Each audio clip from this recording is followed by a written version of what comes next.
El siguiente programa es un espacio contratado. Curiquingue TV no se responsabiliza por las versiones emitidas.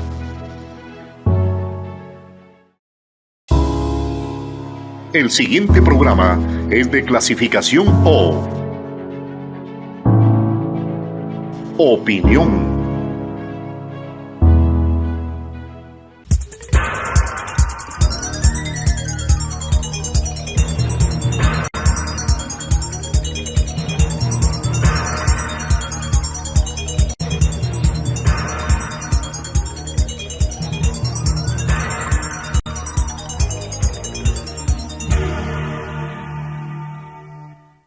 Amigos y amigas, tenemos la grata participación del doctor Víctor Granda Aguilar, ex diputado nacional del glorioso Partido Socialista Ecuatoriano. Muy buenas noches. Le escuchamos detenidamente, por favor. Buenas noches, estimado amigo Juan Pablo, por su gentil invitación y siempre una satisfacción a través de los medios de comunicación en los que usted trabaja para comunicarnos con la población ecuatoriana, especialmente la de su provincia. Vamos con la Comisión Nacional Anticorrupción a través de un oficio, sobre todo al ministro de Salud. Se ha solicitado a través de un requerimiento sobre el estado actual de las denominadas compras centralizadas de medicamentos e insumos médicos. Según la Comisión Nacional Anticorrupción, estos productos fueron anunciados para julio, aunque la República continúa enfrentando problemas y escollos de abastecimiento. Se prolonga el drama humano en los hospitales públicos, demostrando el gobierno, sobre todo, indolencia, incapacidad, inoperancia, desidia. ¿Qué le parece?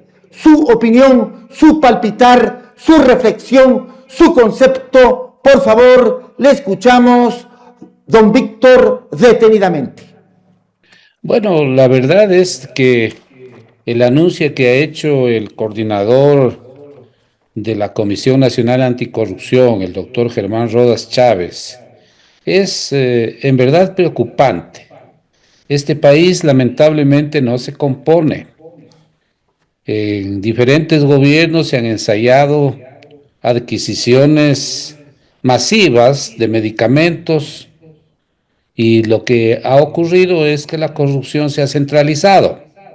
Como resultado de esas malas experiencias, se decidió que las adquisiciones médicas en los hospitales públicos y en los hospitales del Instituto Ecuatoriano de Seguridad Social sean realizadas a través de los procedimientos establecidos en la ley por los gerentes, por los administradores de los hospitales.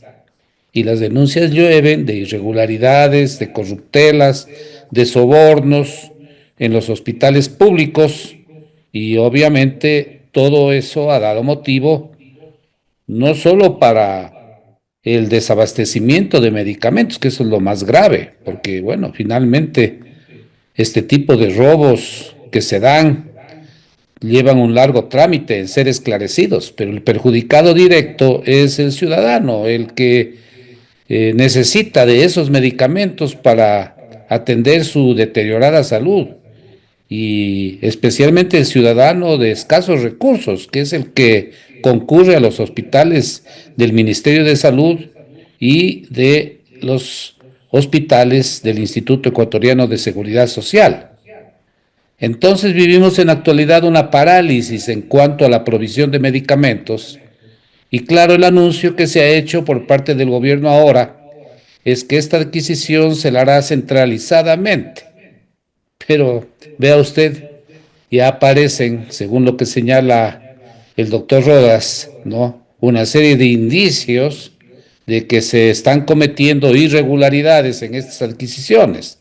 También vale la pena señalar, Juan Pablo, que a veces ese anuncio de que son adquisiciones de Estado a Estado, de gobierno a gobierno, sirven de camuflaje para entregar contratos a dedo y finalmente, pues, detrás de esos grandes contratos de abastecimiento para toda la red hospitalaria del país, se consuman negociados más grandes que los anteriores. Entonces estamos de mal en peor, mi querido amigo, si estas denuncias tienen que ser esclarecidas y le corresponde al gobierno, a la Contraloría, a la Fiscalía, hacer las investigaciones del caso para que no se sigan dando los atracos que todos vemos, porque aquí ya no estamos hablando del pasado. En el pasado se dieron grandes atracos que permanecen en la impunidad, pero en la actualidad se siguen dando grandes atracos, ¿no? Particularmente el que se dio en la compra de chatarra como máquinas para hacer funcionar las centrales termoeléctricas a las empresas Progen y Austral. Y ese gran escándalo que tiene que ver con decenas de millones de dólares pretende ser eludido por el gobierno, por la Asamblea Nacional, por la Contraloría, impidiendo que se procese a quienes tuvieron una participación directa en el negociado, las más altas autoridades que estuvieron involucrados en esas adquisiciones, y que no ocurra que siempre pues se trate de descargar el peso de este tipo de delitos a agentes de mediano o bajo nivel, que eso es lo frecuente, ¿no? Pero el gobierno, un poco empeñado en dar la imagen de que sí combate la corrupción, ahora nos tiene constantemente haciendo conocer escándalos respecto de irregularidades en los gobiernos autónomos descentralizados.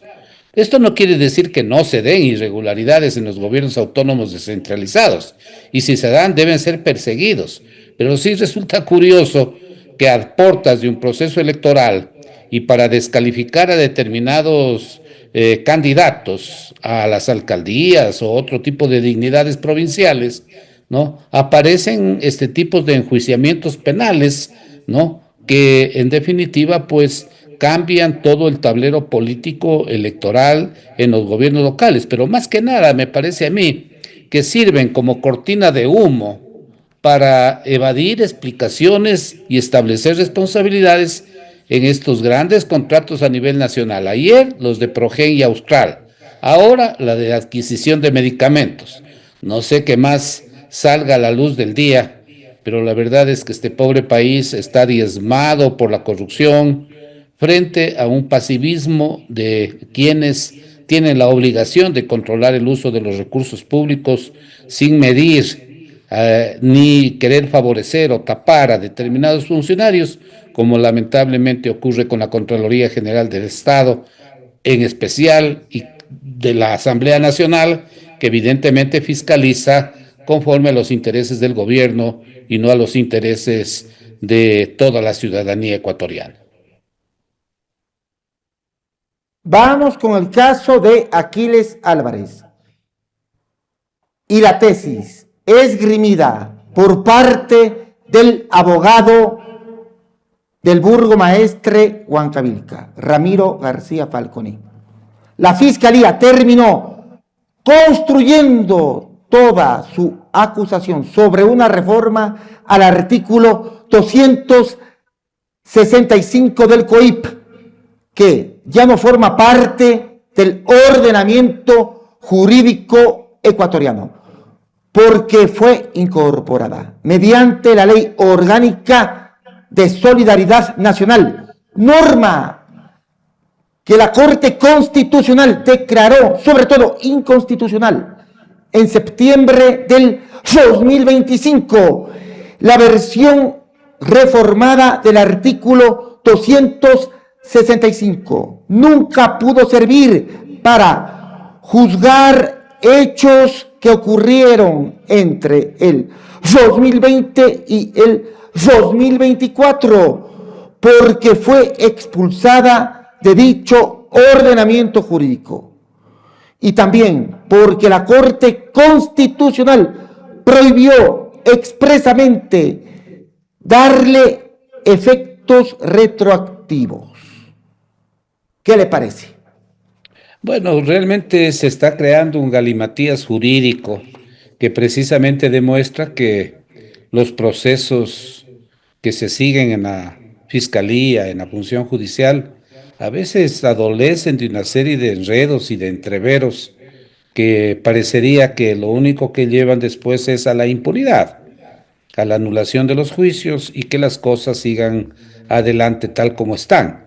En el caso del alcalde Álvarez, ¿no? Si en verdad la fiscalía y el gobierno tienen, como han dicho, pruebas para evidenciar que el alcalde y su familia han estado involucrados en negocios de derivados de petróleo, de combustibles, y que con eso han hecho un lucrativo ingreso para su familia, al igual que parece que lo han hecho otras personas allegadas a los gobiernos y al gobierno, que tienen acceso a cupos, grandes cupos en cuanto a combustibles, y claro, estos en lugar de venderlos a través de las estaciones normales, los han utilizado para el contrabando, tanto para naves marítimas o para a través de la frontera sacar los combustibles ya sea hacia el Perú o hacia Colombia, haciendo un negocio de la diferencia de precios que existen entre nuestro país y los países vecinos. Eso es un delito, sin duda. Evidentemente, si en eso está involucrado el alcalde, la fiscalía tiene que probar. Ahora, ¿qué tipo penal ha señalado la fiscalía para acusar al alcalde Álvarez? Si es que se ha basado en una disposición legal que no está vigente o que fue declarada inconstitucional. Evidentemente la situación se vuelve complejo para la fiscalía, pero al propio fiscal y especialmente a los jueces les corresponderá analizar si esa conducta delictiva cabe en el tipo penal que se acusó o constituye otra infracción penal, ¿no? Porque evidentemente sobre este punto ya han habido una serie de antecedentes. Me quiero referir especialmente, por ejemplo, no en este caso, pero sí a casos similares, como ocurre con los temas de peculado, ¿no?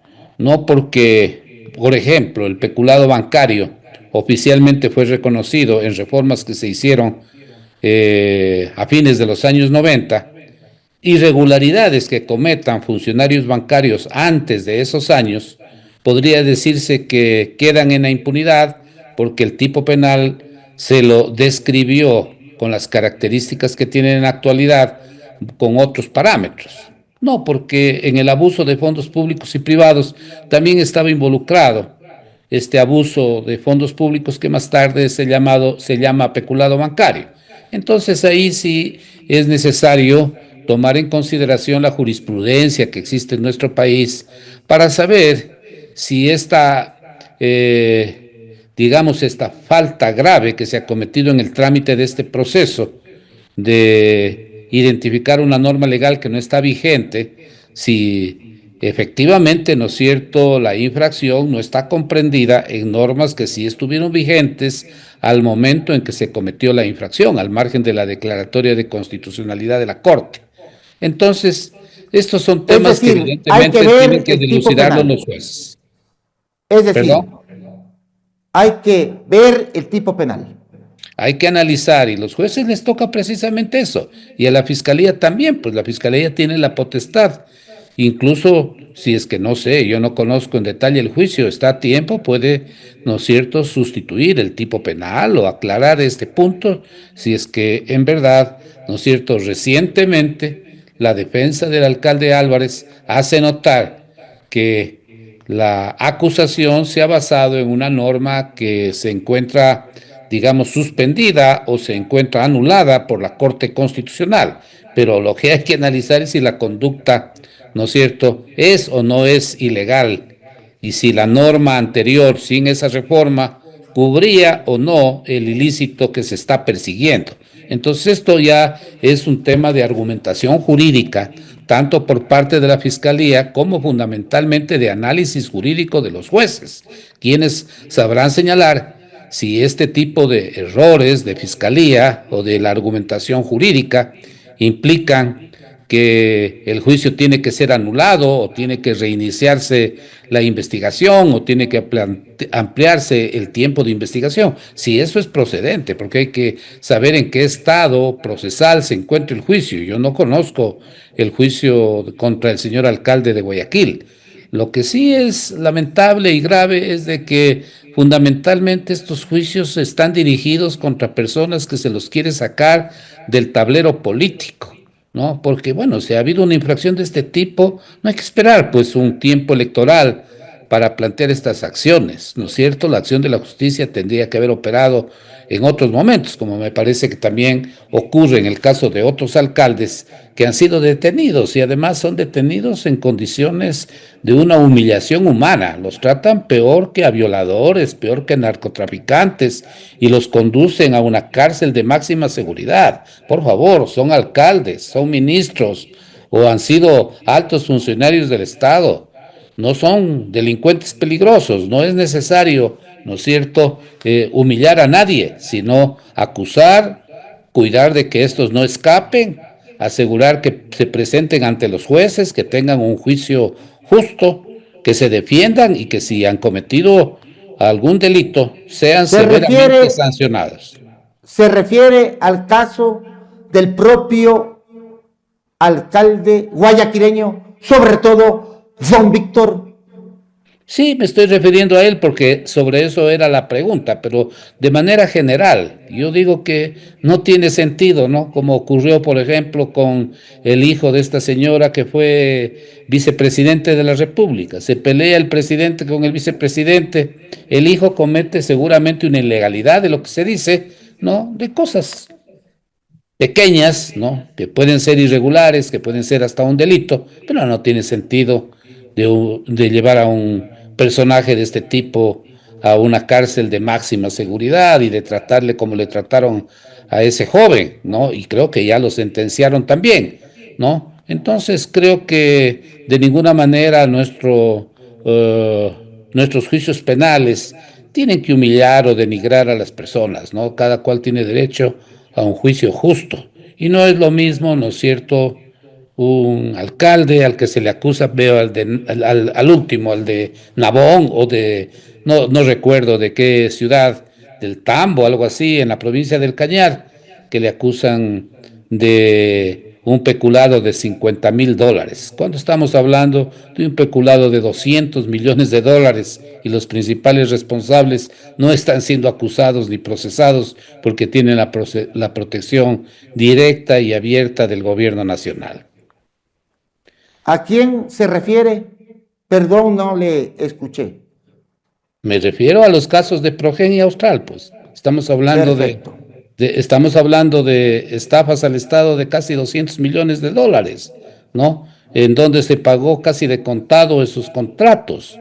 Y en definitiva, ¿no es cierto?, hasta ahora se pretende sancionar a agentes de bajo nivel y se protege abierta, directa, descaradamente a las personas que estuvieron involucradas y que conocían perfectamente que se trataba de una estafa, de un engaño, venderle al país equipos como nuevos cuando eran chatarra traída de países lejanos del mundo, precisamente para haberlos adquirido a precio irrisorio y venderlo como si se tratara de un equipo nuevo al Estado ecuatoriano. Y ahí no solo hay el daño, mi estimado Juan Pablo, del monto de dinero, sino también hay el lucro cesante, porque tenemos que considerar que esos equipos se adquirieron dentro de una emergencia eléctrica, para que esos equipos se incorporen al parque termoeléctrico y con eso conjurar la crisis energética que había en el país. Como esos equipos no funcionaron, eran alrededor de 300 megavatios, ¿no? El Estado tuvo que adquirir barcazas o contratar barcazas o buscar otros mecanismos para solucionar la crisis energética, la falta de energía. comprar a precio más caro la energía en Colombia. Entonces ahí hay una diferencia de dinero, ¿no? Que se denomina lucro cesante.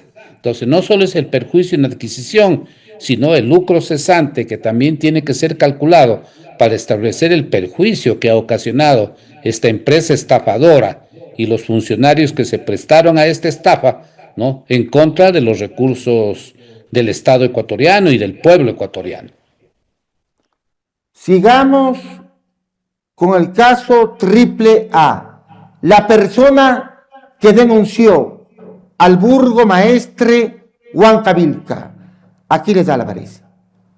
Me refiero a Nicole Bermúdez, y que se supone es quien más conoce los detalles respectivos del supuesto contrabando de combustible.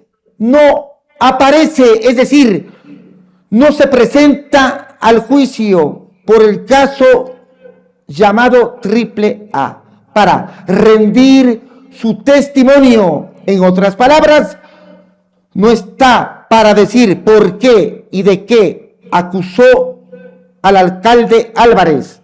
Llama la atención, por lo pronto, que la fiscalía ni siquiera pidió su comparecencia.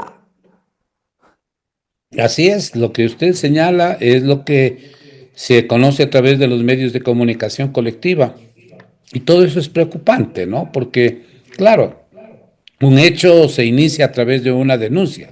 Si el denunciante desaparece, ¿por qué desaparece?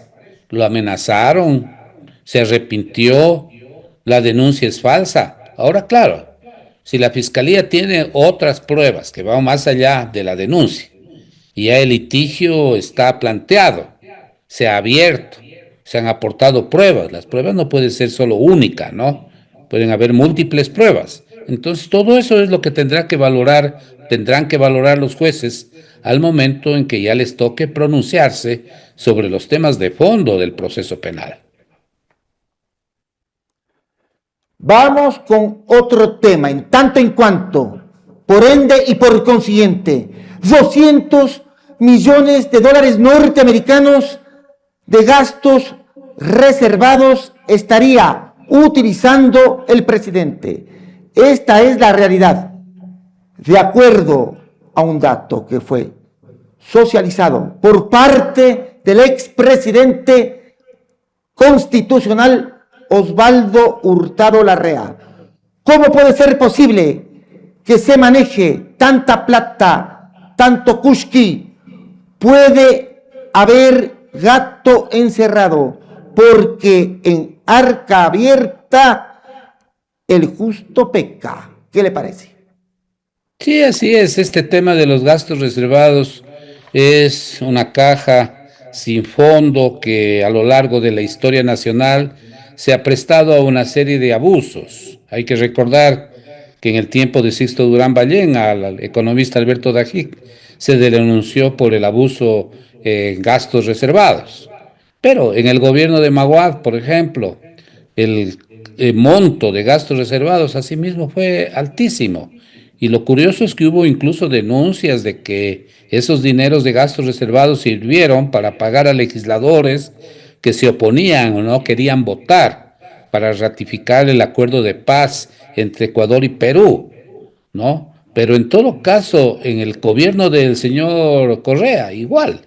El monto de gastos reservados es una cantidad enorme, pero lo mismo ha ocurrido en los otros gobiernos, el de Lasso, el de Moreno, y ahora en el gobierno de Noboa, ¿no? No se entiende cómo este país, ¿no es cierto?, puede erogar tal cantidad grande, enorme de recursos y que en definitiva sirvan esos dineros para asuntos que no tienen que ver con la seguridad nacional, como sería el objetivo de los supuestos gastos reservados, ¿no? Porque, digamos, destruir una movilización, pagar agentes para que salgan en una movilización, por ejemplo, contra la Corte Constitucional. ¿De dónde salieron esos fondos? para pagar a tanta gente que se movilizó a nivel nacional y para darle un estipendio o para darle comida, alojamiento a quienes en definitiva se movilizaron para agredir a los miembros de la Corte Constitucional, porque ese es el interés del gobierno. Entonces, todos estos asuntos son realmente preocupantes. Hay un tema que constituye un escándalo y que el gobierno y especialmente el Contralor deberían esclarecer. Es el uso de cantidades enormes de dinero para comprar medios de comunicación colectiva, que el portal Aposta, que un sistema de emisoras en Quito y Guayaquil, que Diario El Universo. No, bueno, entonces, ¿dónde estamos? Algo parecido, claro, ha ocurrido también en otros gobiernos, pero digamos, esta actitud desembosada del gobierno de recurrir a los gastos reservados, que en principio tienen otra finalidad, para apuntalar políticas gubernamentales o para adquirir medios de comunicación, para a través de eso hacer campañas mediáticas a favor del gobierno, es algo grave. Pero lo más grave es la actitud de la Contraloría. La Contraloría ya el año pasado decidió y ahora entiendo que ha ampliado sus disposiciones para garantizar la destrucción de todo documento que tenga que ver con gastos reservados. Solo queda una acta de juzgamiento. El único personaje que puede juzgar gastos reservados es directamente el Contralor. Y las medidas que él ha adoptado para la destrucción de documentos, no solo de gastos reservados, sino incluso otros documentos de trabajo de auditorías, de exámenes especiales, que tienen que ver con declaraciones patrimoniales o con procesos iniciados respecto de adquisiciones públicas o de obras públicas, y que esos documentos, luego de un determinado tiempo, deben ser destruidos. ¿Por qué tienen que ser destruidos? Los delitos de peculado, de concusión, de cohecho son imprescriptibles. O sea, en cualquier momento, por más que se hayan hecho determinadas auditorías o investigaciones, ¿no es cierto? Esos documentos pueden ser el soporte para un proceso penal.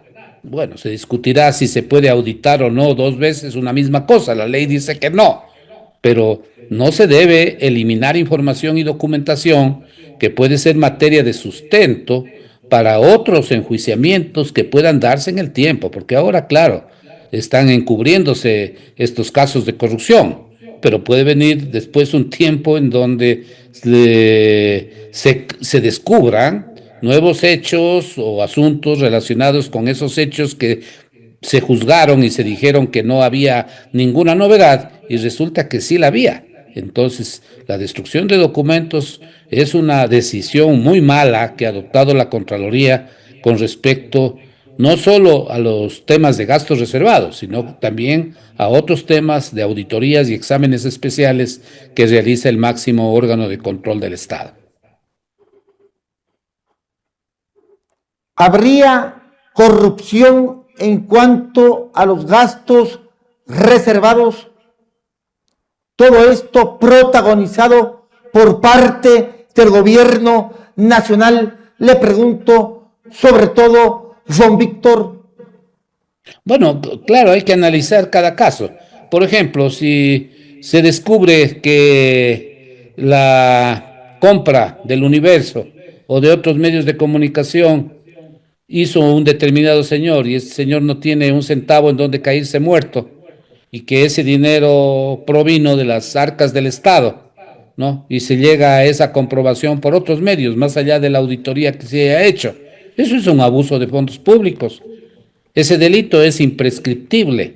Entonces, en cualquier momento, ¿no?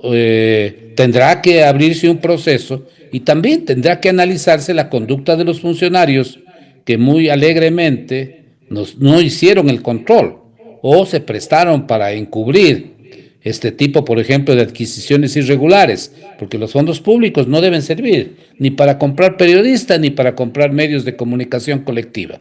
Si se lo hace, eso es un delito. Eso ya ha ocurrido en el pasado, han habido sanciones por ese concepto y eso seguirá siendo un delito porque evidentemente es más que claro que se trata de un abuso de fondos públicos en beneficio de determinados intereses personales, particulares o de un gobierno de turno.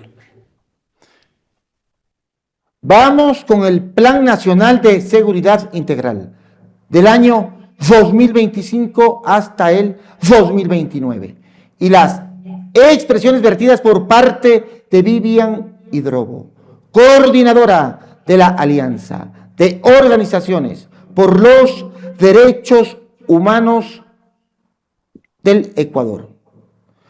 Nos preocupa profundamente la referencia al extremismo violento, porque allí podría caber cualquier forma de disidencia. Eso puede afectar el derecho a la protesta y desconocer principios como la interculturalidad y la plurinacionalidad, los cuales han sido reconocidos por parte de nuestra Carta Magna. ¿Qué le parece? Su opinión, su palpitar, su reflexión, su concepto. Por favor, más criminalización, más judicialización de la protesta social se dará por parte de este gobierno considerado como facho. ¿Coincide conmigo o no? Adicionalmente, le pregunto, don Víctor. Bueno, esto del plan de seguridad merece una reflexión. Es verdad que el país debe tener un plan nacional de seguridad, ¿no? Y que no lo ha tenido.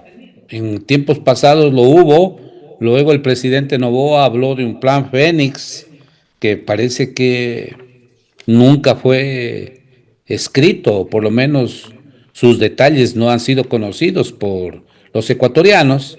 Ahora, lo positivo es de que se ha publicado un extenso plan de seguridad, ¿no? Y ahí, evidentemente, hay que tomar en consideración estas denuncias a las que usted se refiere. Porque si bien el plan de seguridad, en principio, el enfoque que se le da no es negativo, porque en eso tenemos que ser objetivos. No hay que ser fanáticos y creer que todo está mal. El enfoque de este plan de seguridad no es malo en el sentido de que, según el plan, no solo hay que adoptar medidas de fuerza, sino que hay que adoptar medidas preventivas. Eso me parece bien ese enfoque, ¿no? Y que la etiología de los delitos, especialmente de estos, de la delincuencia, de las extorsiones y más, de los secuestros, ¿no? Y el involucramiento especialmente de jóvenes y de niños en actividades delictivas, hay que analizarlos no desde un punto de vista solo represivo, sino que hay que analizarlos desde un punto de vista preventivo y de políticas públicas nacionales y locales para evitar que los jóvenes sean presas de la delincuencia. Ese enfoque no podemos decir nosotros que está mal, está muy bien. También el enfoque de que la seguridad no solo es responsabilidad del gobierno, si bien la Constitución dice que los temas de seguridad son de competencia del Poder Ejecutivo, eso no significa que por el principio de colaboración, también los gobiernos locales y en realidad incluso todos los ciudadanos debemos participar para hacer de la seguridad una especie de cultura que nos permita participar a todos en la prevención de los delitos y especialmente este daño que se está haciendo a la juventud y a la niñez, dejándole en las fauces, ¿no es cierto?, de estas bandas delictivas. Pero el tercer elemento, en cambio, sí es preocupante y comparto el criterio de la persona que usted señaló al inicio de su intervención, ¿no? Esto de que se pretenda convertir la protesta social, la lucha social, en luchas de terrorismo o que forman parte de la delincuencia organizada, asociar la protesta social a la delincuencia, a estos fenómenos de violencia violencia grupal o de estas bandas, eso sí es una cosa muy grave. Hay que tenerle mucho cuidado porque evidentemente a través de eso vendrán una serie de excesos, una serie de abusos, como ya ha ocurrido, como ocurrió en el caso de estos niños de las Malvinas en Guayaquil. en donde a 4 niños los secuestraron, los golpearon, los torturaron, los quemaron, ¿no?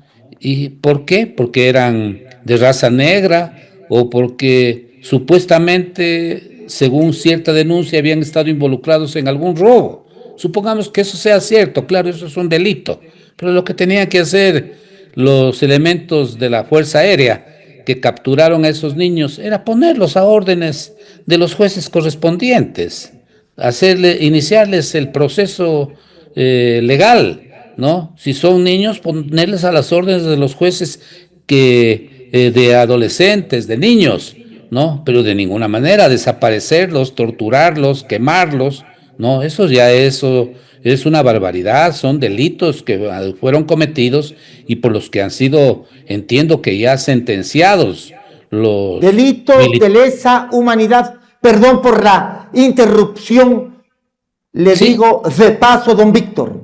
Bueno, son en todo caso, esos son delitos, ¿no? Pueden ser de lesa humanidad cuando son globales, ¿no es cierto? Pero en este caso fueron puntuales.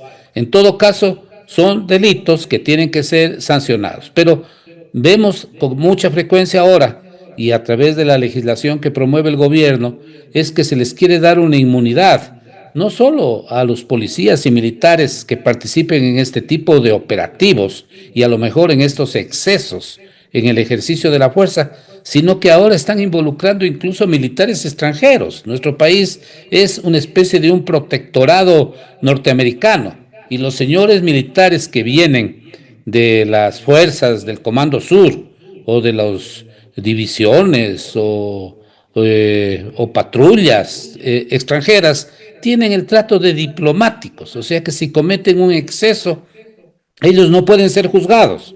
Y no faltará las veces en que en un operativo donde participen nacionales y extranjeros, sean los extranjeros a los que se les encargue, vamos a decir, de violar los derechos, de tirar a matar al que es y al que no es, ¿no? De torturar, etcétera. Y resulta que esos militares que forman parte de un operativo tienen tratamiento diplomático, no pueden ser juzgados en el Ecuador. Eso es un absurdo. A mí me parece que ese tipo de excepciones, ese tipo de triquiñuelas en el manejo de la fuerza pública no deben ser aceptados por los ecuatorianos. Yo creo que nosotros admiramos a nuestra policía, a las Fuerzas Armadas, especialmente aquellos que proceden respetando las leyes vigentes y haciendo un uso, ¿no es cierto?, racional y proporcionado de la fuerza. Pero digamos, todo tipo de exceso también tiene que ser sancionado y castigado, y no pueden haber ni inmunidades nacionales ni tratamientos diplomáticos a quienes actúen en procesos de represión. Peor, si comienzan a mezclarse esta persecución a criminales o a bandas delictivas con actos de protesta social, que eso ya, ese tratamiento se lo pudo advertir a propósito del paro que se dio en Imbabura, ¿no? Y luego de los enjuiciamientos que se han seguido en contra de algunos dirigentes sociales que estuvieron al frente de esas manifestaciones de protesta en la provincia de Imbabura. Fueron crímenes de Estado.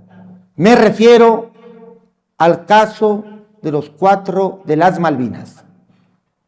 Bueno, lo lamentable ahí es que quien salió a defender inicialmente a esos malos soldados, miembros de la FAE, fue el ministro de Defensa. Fueron las máximas autoridades del país que salieron a defenderlos a troche y moche, como se dice, ¿no? Que fueron delincuentes esos niños. Cuando lo lógico se dio una estigmatización. Perdón por la interrupción, le digo de paso, don Víctor. Así es, eso dijo el ministro de Defensa, justificando en definitiva la acción contra los niños. Y a él no le ha pasado absolutamente nada. Esto está muy mal en este país. Eso es dejar precedentes nefastos en lo que se refiere a este tipo de luchas, ¿no? Ahora, vea usted en este tema del combate a la criminalidad, se siguen descubriendo cargamentos de droga que llegan a Europa, a Estados Unidos. ¿Por dónde salen esos cargamentos? Por favor, que la fuerza pública, que estas unidades extranjeras y nacionales que se han conformado para perseguir el delito, controlen los puertos, controlen los productos de exportación, Así es. porque en definitiva, a través de productos de exportación, no se han descubierto estas enormes cantidades de droga. Entonces, más allá del espectáculo de que están miles de miembros del ejército, de la policía, en las calles, en las carreteras, donde obviamente los delincuentes saben cómo moverse, ¿no? Entonces, lo único que hacen es agobiar a la población, ¿no? En muchas ocasiones, violar los derechos de las personas, ¿no? Y poca efectividad en los resultados, porque la criminalidad en el país no ha sido conjurado, mi estimado enemigo, mi estimado amigo. Se subió el IVA del 12 al 15%, hay más de 3.000 millones de dólares adicionales que se han utilizado supuestamente para incrementar la fuerza pública y financiar todo este tipo de operativos, y seguimos con los mismos índices de la delincuencia a nivel nacional.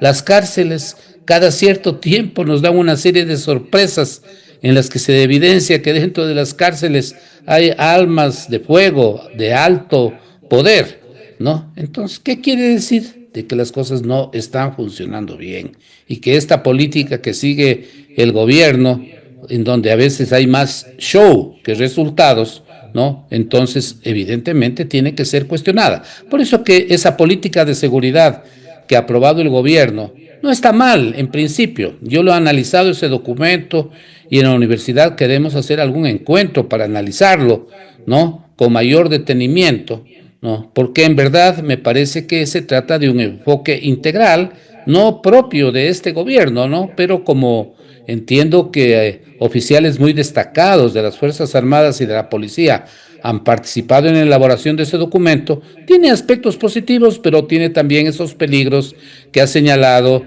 la compañera, la amiga, que desde el punto de vista de defensa de los derechos humanos también ha advertido las equivocaciones o tergiversaciones que podrían hacerse en base de ese plan de seguridad. También el gobierno ha emitido otro documento importante sobre temas de desarrollo. Esa es otra política pública que también vale la pena por lo menos mencionarla y decir que ahí hay aspectos también positivos. O sea, no hay que ver solo los aspectos negativos del gobierno. Si hay aspectos positivos, también hay que relevarlos, ¿no? Pero asimismo señalar los pros y contras para que evidentemente sean instrumentos en beneficio de toda la población y no simplemente mecanismos retóricos que luego no se lleven a la práctica. Muchas gracias realmente por la oportunidad, don Víctor. Gracias a usted, mi querido amigo, y felicitaciones por su programa. Hemos tocado temas de fondo y creo yo que eso es lo que tiene que hacer el periodismo en verdad de análisis, de investigación, como el que usted practica, mi estimado Juan Pablo. Muchas gracias por sus expresiones vertidas. Muy buenas noches. Gracias. Sansur Importaciones. Calidad, confianza y las mejores marcas en un solo lugar.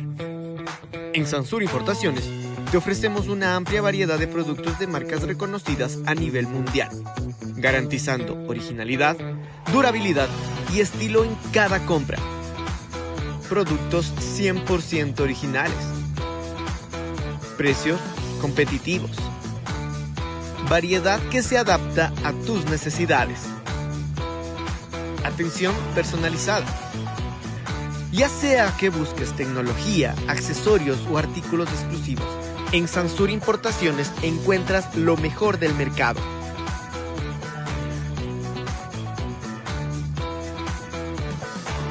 Tu mejor elección en productos de marca. Sansur Importaciones, lo mejor del mundo, más cerca de ti. Señora, seamos sinceras. ¿Su casa ya está pidiendo un cambio?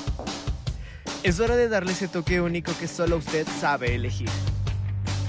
En Dakota encontrarás todo para la decoración de tu hogar y tu cocina. Vajillas, tazas, hermosas carteras y elegantes relojes. Porque cada detalle habla de ti. Sorprende, decora y enamórate de tu espacio.